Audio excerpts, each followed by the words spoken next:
Dans ce troisième épisode des recos de Anko, on va encore changer de registre. Après vous avoir parlé de films d'animation et de manga, je vais vous parler aujourd'hui de BD. Je vais vous parler d'une œuvre que j'apprécie particulièrement de par le parti pris qui a été choisi. Cette BD pour moi je l'ai un peu vue comme un ovni puisqu'elle est entre BD franco-belge, roman graphique et donc pour moi je voulais absolument vous en parler dans ce format. Je vais vous parler de la BD La Bête de Franck P. Isidro. A mon sens, il n'y a pas vraiment besoin d'un résumé pour vous donner envie de lire cette BD. Puisque comme vous pouvez le voir, elle traite d'un personnage bien connu qui est le marsupilami. En effet, La Bête reprend une version du marsupilami beaucoup plus sombre que celle qu'on a pu avoir jusque maintenant, beaucoup plus proche d'un roman graphique et d'une histoire beaucoup plus ancrée dans du réel. Cette BD elle permet d'avoir une vision complètement différente de ce personnage-là et permet aussi de passer plein de messages, notamment sur la maltraitance animale. Il faut savoir qu'avant de lire cette BD, j'avais déjà lu plusieurs tomes du marsupilami, c'est une BD franco-belge que j'apprécie énormément et donc j'ai voulu absolument me mettre à ce roman graphique-là. Il faut savoir qu'elle est éditée chez Dupuis et qu'il y a 2 volumes. Celui-ci est sorti en 2020 et celui-ci en 2023, vous pouvez donc retrouver aujourd'hui les 2 BD.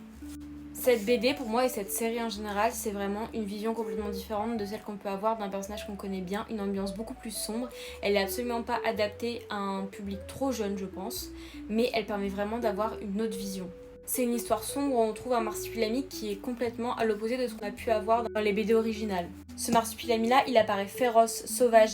On y retrouve un marsupilami agressif qui en plus n'est pas dans sa jungle habituelle, mais dans la ville de Bruxelles, ce qui donne une ambiance globale à la BD complètement différente. Ce que je peux vous dire sur l'histoire sans trop vous en raconter, c'est que c'est une histoire touchante qui saura vous emporter avec des messages forts en utilisant une figure bien connue de la BD habituelle.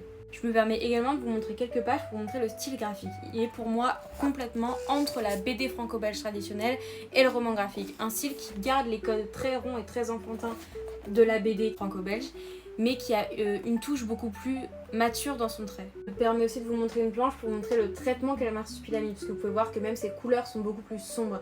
Il est voulu vraiment comme un animal féroce et beaucoup plus réel. Il est vraiment loin de l'espèce de caricature enfantine qu'on a pu avoir pendant des années.